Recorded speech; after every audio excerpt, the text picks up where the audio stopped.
भाइयों और बहनों, कभी आपने सोचा है कि हम अपने जीवन में कितनी बार परमेश्वर से प्रेम और वफादारी का दावा करते हैं, लेकिन अपने कर्मों से उसका उल्टा करते हैं। लोग कहते हैं, हम तो प्रभु से प्यार करते हैं, हम तो उसकी सेवा करते हैं। पर सच में अगर हम अपने दिल की गहराई में झांकें तो क्या हम हर दिन वफादार रहते हैं? देखिए, धोखा सिर्फ शब्दों से नहीं, कर्मों से भी होता है।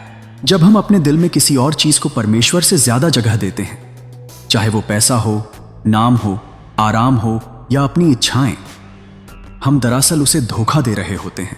बाइबल में लिखा है, तू अपने संपूर्ण मन, संपूर्ण प्राण और संपूर्ण बुद्धि से प्रभु अपने परमेश्वर से प्रेम कर। लेकिन क्या हम सच में ऐसा करते हैं, या फिर हमारा मन आधा परमेश्वर में और आधा संसार में बांटा होता है? अक्सर लोग कहते हैं, मैं परमेश्वर के लिए जीता हूं, लेकिन जब उन्हें उसके आदेश और अपनी इच्छाओं में से एक चुनना पड़ता है तो वे अपनी इच्छाओं को चुन लेते हैं। यही है धोखा।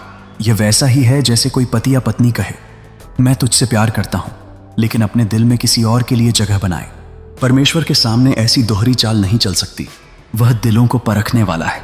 हम परमेश्वर को धोखा तब भी देते हैं जब हम दिखावे की भक्ति करते हैं, चर्च जाते हैं, प्रार्थना करते हैं, गीत गाते हैं, लेकिन हमारे जीवन में पाप वैसे ही बने रहते हैं।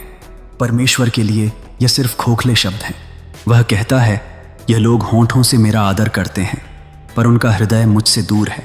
सोचिए, यह शब्द कितने दुख भरे हैं।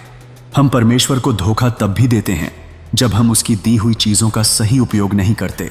उसने हमें समय दिया है, पर हम उसे बर्बाद करते हैं। उसने हमें वरदान दिए, पर हम उन्हें अपने लाभ के लिए रखते हैं, उसकी महिमा के लिए नहीं। उसने हमें सांस दी, लेकिन हम अपनी सांस का उपयोग उसकी स्तुति के बजाय शिकायत और बुराई में करते हैं। कभी कभी हम परमेश्वर को धोखा यह सोचकर देते हैं कि वो तो क्षमा कर देगा। हम जानबूझकर गलत करते हैं और मन में सोचते हैं कि प्रभु की दया तो असीम है, वह हमें माफ कर देगा। लेकिन यह दया का दुरुपयोग है। यह वैसा है जैसे कोई बच्चा बार बार गलती करे सिर्फ इसलिए कि उसे पता है माँ बाप माफ कर देंगे। परमेश्वर का प्रेम सच्चा है, लेकिन उसका न्याय भी सच्चा है। वह हमें मौका देता है कि हम सुधरें, लेकिन अगर हम उसकी दया को कमजोरी समझ लें तो हम खुद अपना नाश बुला लेते हैं। तो आज जरा रुककर सोचिए, क्या हम परमेश्वर को अपने शब्दों से प्रेम जताते हैं, लेकिन अपने कर्मों से उसे धोखा दे रहे हैं? अगर हां, तो आज ही तौबा कीजिए, उसके सामने सच बोलिए, अपना दिल पूरी तरह उसके हवाले कर दीजिए। क्योंकि धोखा इंसान को दिया जा सकता है, लेकिन परमेश्वर को कभी नहीं।